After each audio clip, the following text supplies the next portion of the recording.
Op de Nije Vlier in het Tialf-stadion op het Jereveen werd juist de 5e marathonwedstrijd houden. Zonder Jorrit Bergsma dit keer.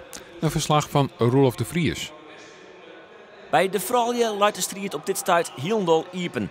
Karin Kleibuiker en Irene Schouten binnen van de vrouwbekers naar Canada en Amerika.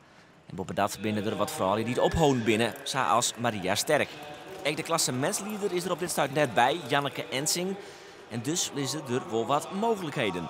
Sa met Jaren van der Molen ek dacht hij. 21 jaar wennet op het Jereveen en komt uit Alkmaar. Wie lid van Jonge Rijen en riet solo fot. Geen organisatie in het peloton en Van der Molen lapt het peloton. Ze had ze een ronde inhellen. De sprint in het peloton wordt dan woensdag Kalla Ketelapper Sielman. En Jaren van der Molen pakt heel vrij haar eerste marathonoverwinning. Beste Fries is Carina Strikweda van Veenwouden met het 6e plak.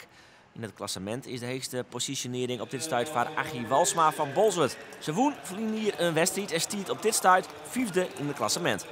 Nou, dat gaat wel lekker. Er ben wel aardig wat vrouwen natuurlijk stappen, dus het verhoort wel wat in het peloton. En ik denk wel dat ik wel bij de top carrière, maar nou, ik moet gewoon even dit even rondpakken. Tenminste, niet twee goede wedstrijden, maar gewoon even vinden. Ja, maar wat is je? Jij bij de top? Of top 4? Waar hebben we het dan over?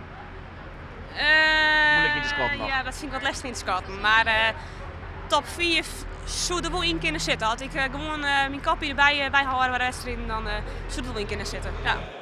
Ik bij de Malje binnen een soort toppers aanwezig. Jorrit Bergsma, Arjan Stroelinga, Erik Kooijman, Bob de Vries. Ze zijn alweer bij de vrouwbekers in Amerika. Ik alweer rieders van de EWR Fonterra ploeg van Jillet Anema. Van die ploeg binnen op dit stuit dus maar 2 man onwijzig. Simon Schouten en Ingmar Berga.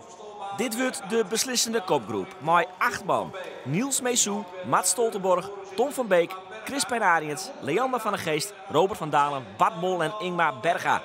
Dat komt gewoon op de sprint. Tom van Beek gaat als eerste de laatste bocht terug. Maar Ingmar Berga komt er roehinnen in het logblauwe pak. Links komt Bart Mol nog in de buurt. Maar Berga, de Drent uit Hogeveen, pakt de weest van Tom van Beek en Bart Mol. En met deze overwinning pakt Berga ook de leading in het klassement.